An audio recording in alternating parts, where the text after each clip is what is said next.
Niner RTL E9 RDO gravel bike. Let's dive in. Why an e-bike? This is just so people can steal all the KOMs, right? I have thought about this exact question over and over, and I've come to the conclusion that e-bikes do have a place in the biking world. Think about going to a bike park that does not have lift access. All you want to do is practice jumping the jump lines. The e-bike gets you to the top while saving your energy so you can focus better on the downhill. Also think about commuting to work and back every day, or running to the store with a trailer for grocery shopping. Let's take it a step further.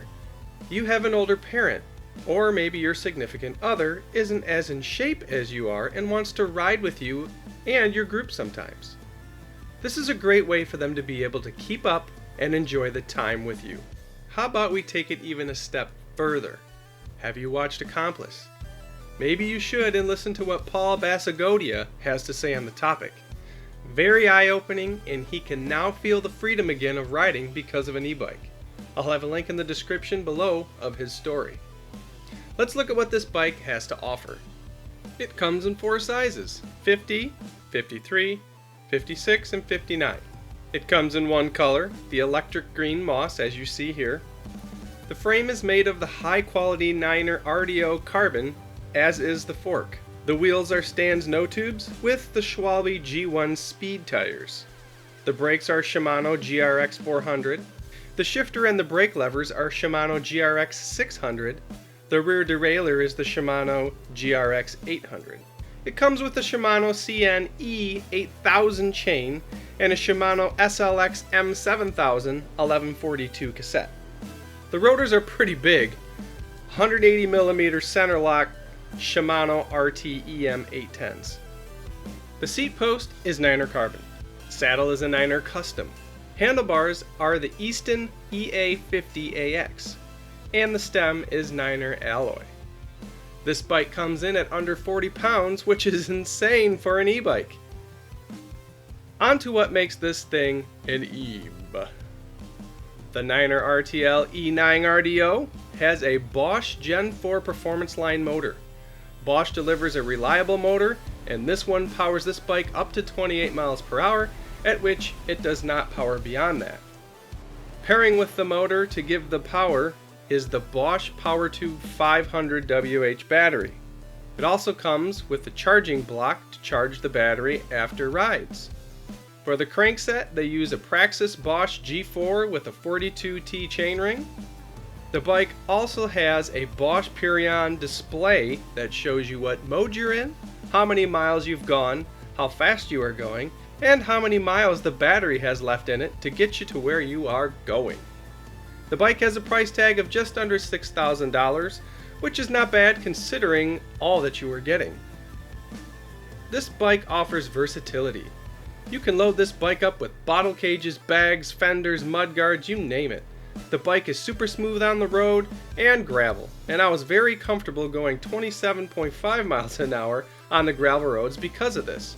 I also did some intervals on the bike, going above its motor limit of 28 miles per hour as long as I could. This is great interval training. Personally, I do not need an e-bike for this discipline of cycling, but I wouldn't mind one for bike parks, as every day doesn't need to be a sufferfest. This bike can also fit front suspension. You can use flat bars like on a mountain bike instead of the drops. You can use 700C or 650B wheel sizes, and again can be loaded up with cargo. The battery has been tested, and the average distance it brings to the table is 31 miles. However, on my particular ride, I rode 32 miles and I still had over 40 miles left on the battery. I was in the lowest mode most of the time, and remember, I did do 5 to 6 intervals above 28 miles an hour when the motor shuts off. Now come along on this test ride. I think we're in off mode, yeah. So I'm pedaling the bike without any help at this point. To be honest, it's not too bad. Cruising 15 uphill right now without help. You can definitely feel the weight.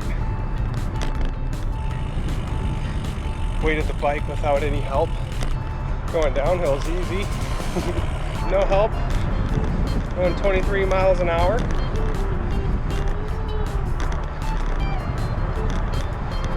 the bike is off. Still 22 and a half, 23 miles an hour. It's almost like once you get it going, it does a pretty good job. And we're gonna kick this on to eco.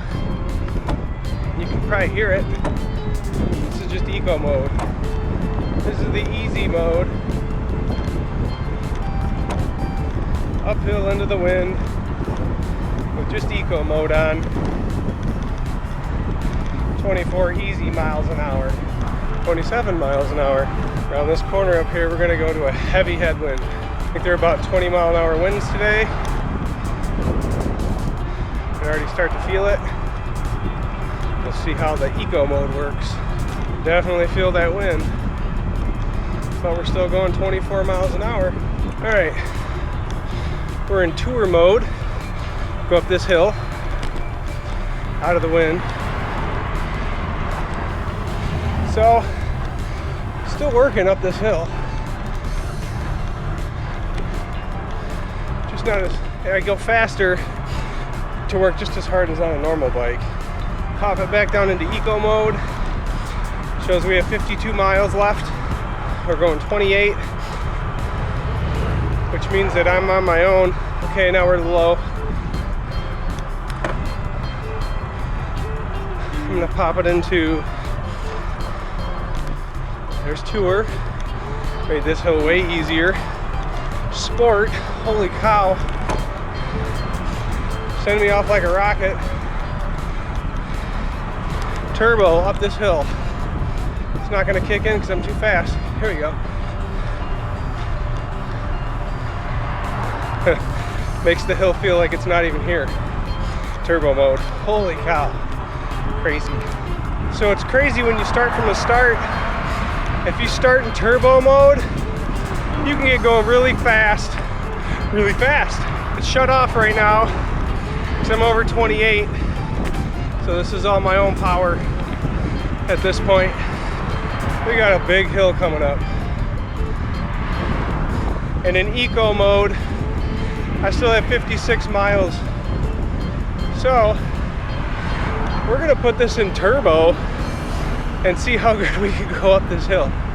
We're at 26 miles an hour right now into this crazy headwind. It's getting hard. I'm actually kind of working now. All right, tour, sport, turbo. And right away we're at 28 miles an hour up this hill.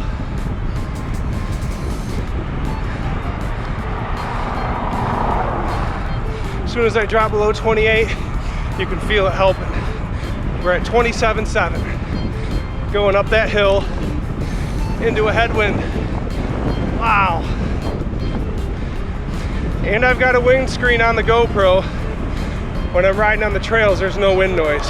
Trying to see how long I can pedal without help. Staying above 28. Now the battery says I've got 67 miles. I'm still in eco mode. Another above 28 effort.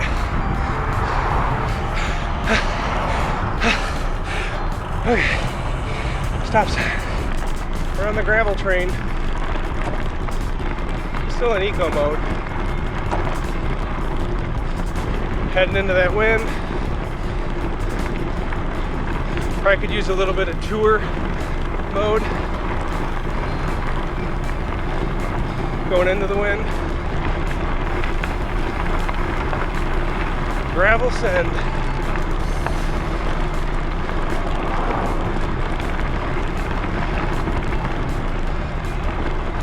Dusty road.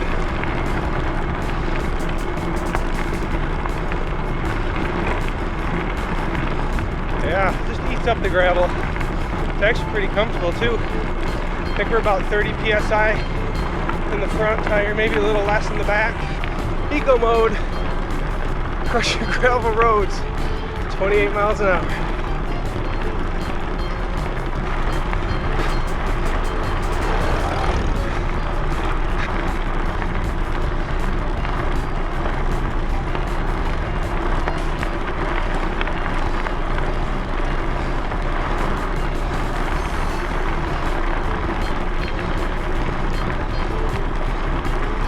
eco mode keeps me pretty relaxed on the bike. So when I go into heavier wind and an uphill, I put it in tour mode just to keep it easy. Back up to tour, heavy wind, just sitting right at 27.7 miles an hour, just so you get that help. Got a good cadence going, not breathing hard at all, just cruising along. Into the headwind, 27.7 miles an hour. Coming up to a hill, coming up to a hill.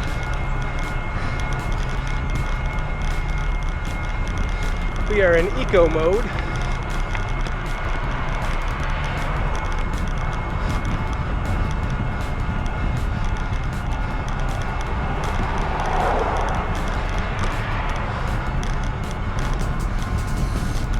I think that's all I'm going to need. Eco mode. Kind of with the wind too, so made that hill breeze. 34 miles an hour.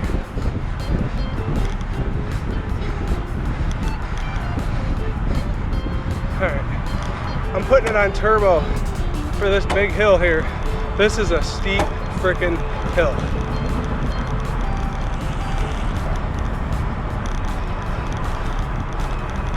We're on turbo. See how it does.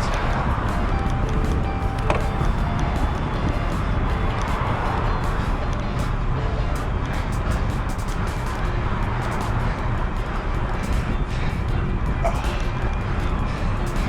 26 miles an hour.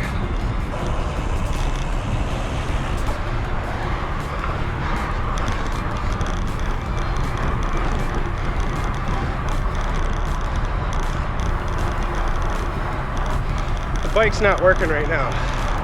It's all me. 30 miles an hour.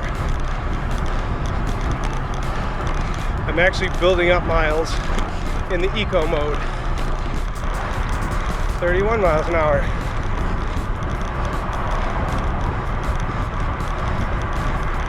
So at 31, but getting tired. Uphill.